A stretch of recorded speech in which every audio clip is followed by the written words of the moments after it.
Alright, welcome back everybody. We're on pillar number 6, communication is king, and the way I'm going to teach this one is to tell a story, and the story itself is not an individual, singular, true story. However, all of the parts and pieces of the story are true stories. These have all happened to me, and I'm going to take you through the consequences of not communicating well and the benefits of communicating well by putting it into a story. And the story is about my favorite kind of job, or at least one of the most common types of jobs that really keeps putting money in the bank for me and most handymen, and that is a plumber's special. If you don't know what a plumber's special is when you have a leak in your house and you call a plumber.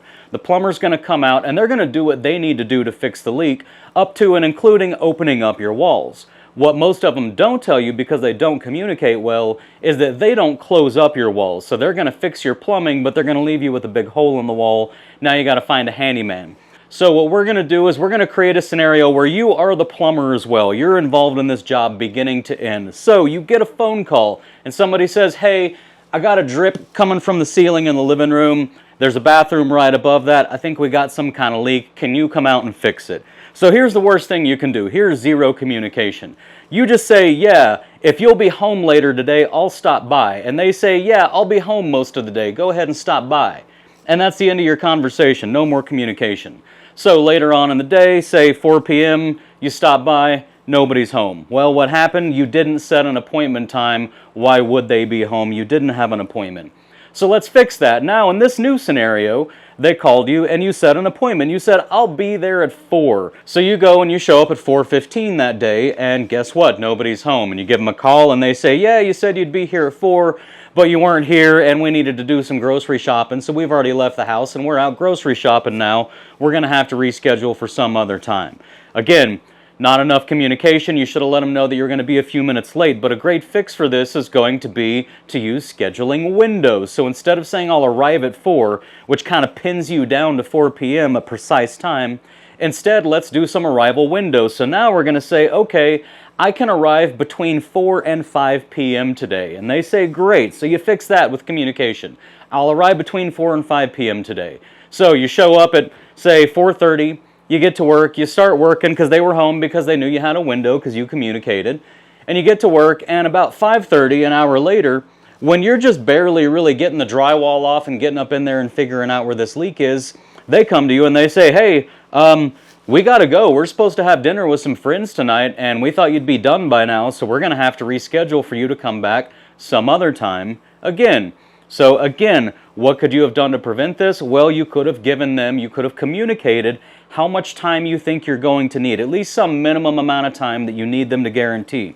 So how do we fix this? We say, okay, I'm going to show up with an arrival window between 4 and 5 p.m., and I'm going to need a minimum of 3 hours, possibly more, but I'm going to need you to guarantee a minimum of 3 hours. So I need you to be prepared for me to show up as late as 5 and to work as many as 3 hours. So I'm going to need a total window of the earliest arrival time of 4 p.m. all the way out to 8 p.m. I need you to set that time aside for me today to do this work for you. And they say, okay. So you show up at 4:30 p.m., you knock on the door, and this little 12-year-old boy answers the door, and you say, hey, are your parents home? And he says, no, they had to go grocery shopping, but they left me at home to wait for you so that you could come in and fix the leak. Well, you can't do that. I mean, I guess you can legally if you want to, but I'm going to suggest you don't, and it's my company's policy not to work in a home with minors present without their parents or some adult over the age of 18 present. So again, now we have a new fix. We have more communication we need to do. So now we say, okay, we need an arrival window between 4 and 5 p.m. We need a minimum of 3 hours to actually work on the work. So now we have this window from 4 p.m. all the way to 8 p.m. that we need to remain open for us to have access to the inside of the house. And we need an adult over the age of 18 to be present at the house for the entire time that we're there. You're finally at the house. You got all your scheduling down. An adult over the age of 18 was there. You get to the house. You go upstairs above where that drip is in the ceiling that's downstairs.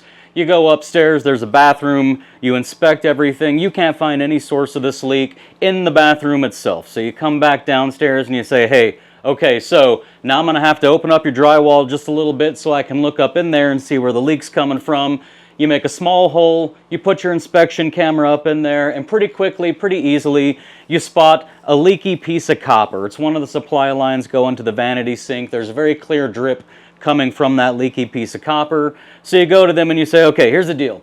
I'm going to have to open up the ceiling, and I'm going to have to get up in there, and I'm going to have to resolder this joint on the copper. It's going to cost you approximately $350 for me to open up the ceiling and fix that copper pipe. And they say, oh, okay.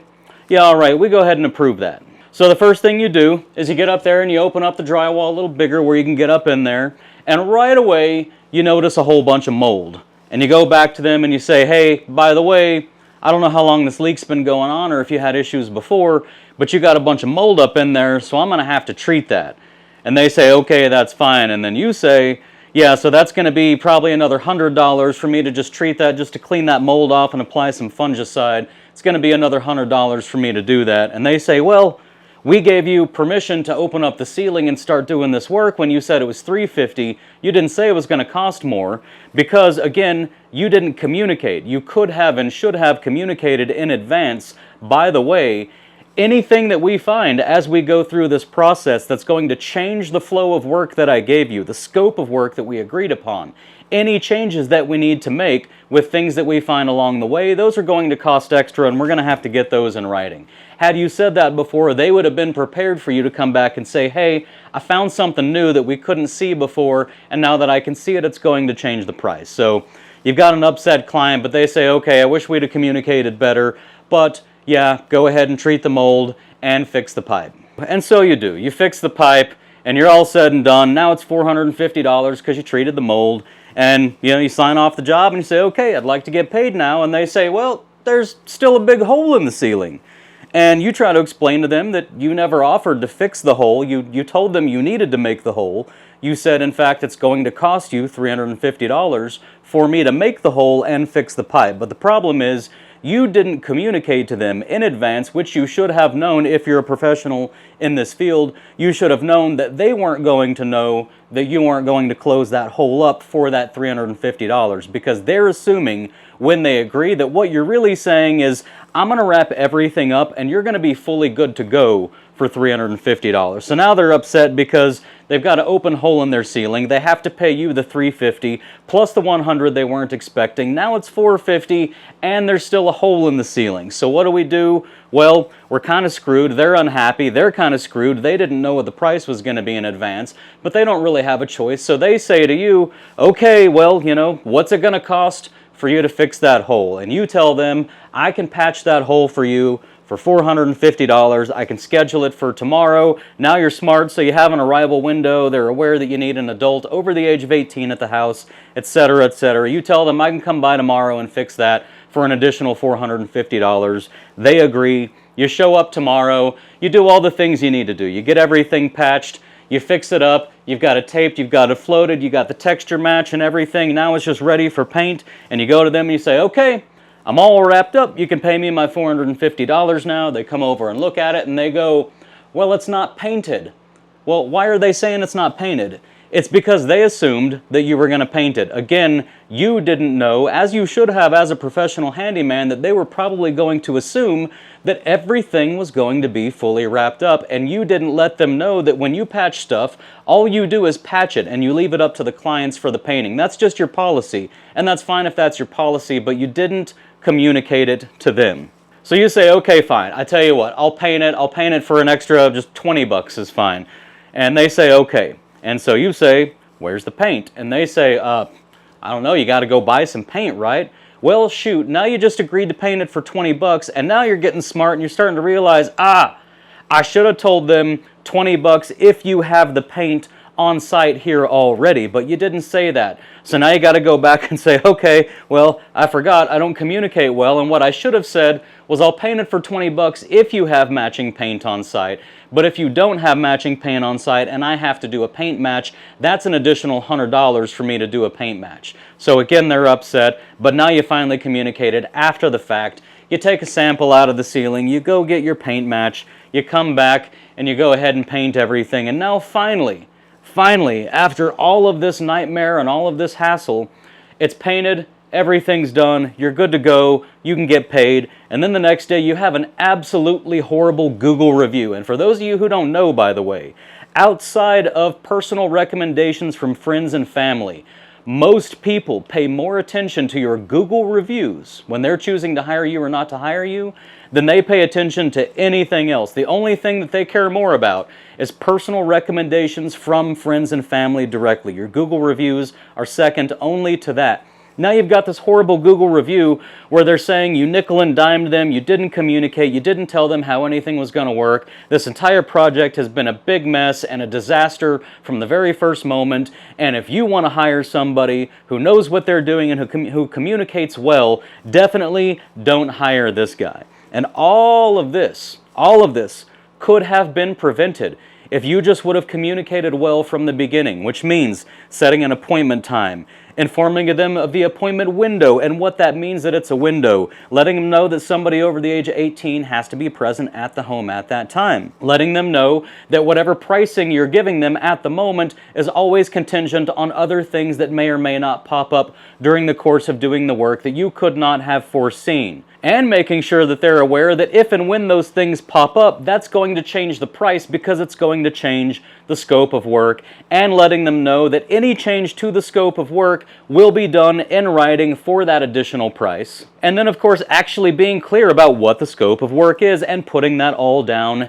in writing. And then as these additional scopes pop up as you get the job done and you realize there is mold, we do need to replace the drywall, we do need to paint the drywall, as all of these changes occur, you should have been communicating with the client the entire way through on everything that they could expect to happen throughout this process. And if you do that, your client may or may not find you to be too expensive, and they may or may not like the way you do business, but they're not going to be shocked and surprised, and they're not going to feel lied to or taken advantage of because you would have communicated everything that went wrong in this scenario from the beginning. So that's my biggest and best example of why communication is king. However, I am going to go over just a couple other smaller ones now, and none of these are truly small. I just say smaller because honestly, the scenario I gave you, this is one of the biggest cruxes of being a handyman. Learning communication skills is generally the way that you learn is by making the mistake and learning each lesson the hard way. So hopefully this big example that I just gave you is going to help you not learn the hard way.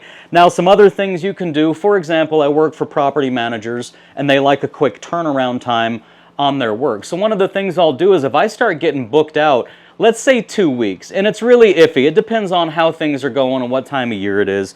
But when I start getting to the point where new jobs you send me today, I can't even get on the books for an additional 2 weeks from today simply because all of the slots are filled and I'm booked out fully. If that's the case, then what I do is I call my property managers and I don't tell them to stop sending work, but I do tell them just the truth. I just say, hey, by the way, I'm booked out 2 weeks. I want you to feel very comfortable sending me more work. I'm definitely open to more work.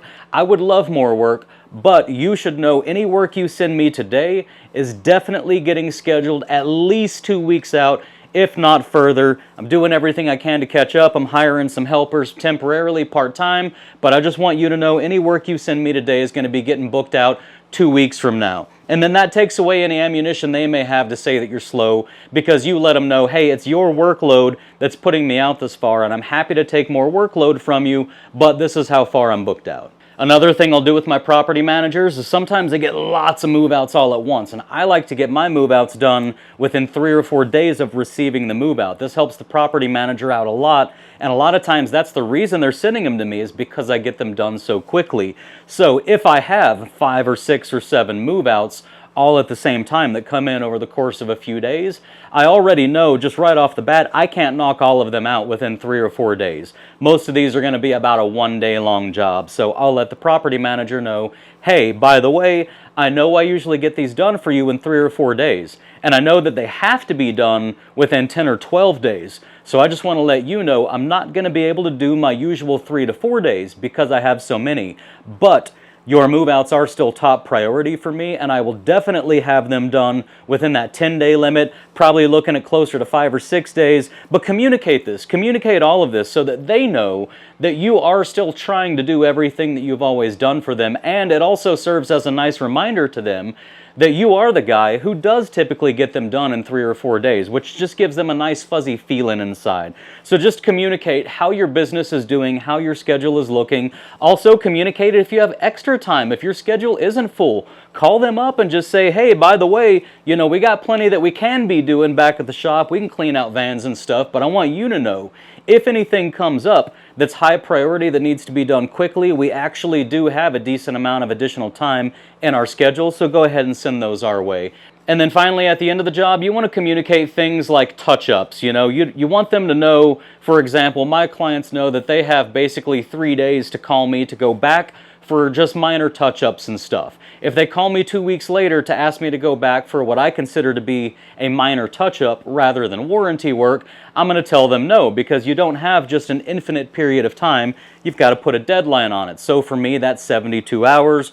For you, that can be whatever it is. And speaking of warranties, we should all have some sort of contract or some sort of terms and conditions that we're going by that's just going to stipulate what our warranty is, how long our warranty lasts, is it parts and labor or is it labor only, does it apply when the client supplies the parts, and 1,000 other things that go into these terms and conditions. And I really highly recommend that you use ChatGPT or another large language model of your choosing and come up with your own general contract, your own general set of disclaimers and terms and conditions, when payment is expected, how the warranties work, how and when they can ask you to come do touch-ups, etc. Just have all that ready, have it all together. That way you can send it to the client and have them sign it, or at least acknowledge in writing in one place or another that they have read it and they do understand what your company policies are. And this is just going to prevent any confusion later. So, you know, there's about an hour more that I'd love to do on this, and we just don't have the time for that, for me to droll on forever and ever. But what I want you to take away from this is that clients in general, whether they're property managers, realtors, homeowners, insurance companies, does not matter. Clients like to be communicated with. They like to have an idea before anything happens, what things should look like as they happen, and then they like to be informed throughout the process how things are going, and they like to know when everything's all wrapped up what your company policies are for payments and warranties. They actually would prefer to just go ahead and know that. So try to always communicate these things. I'm sorry that I took so long on this one, but it's really important that you do learn to communicate well. My clients have always told me that it's one of their favorite things about me, and they would almost rather a crappier handyman who's literally less good at doing what he does, but who communicates better, than to have a better handyman who communicates worse. Communication is king, and with that being said, I love you guys. I hope you're out there killing it, and I will see y'all on pillar number 7.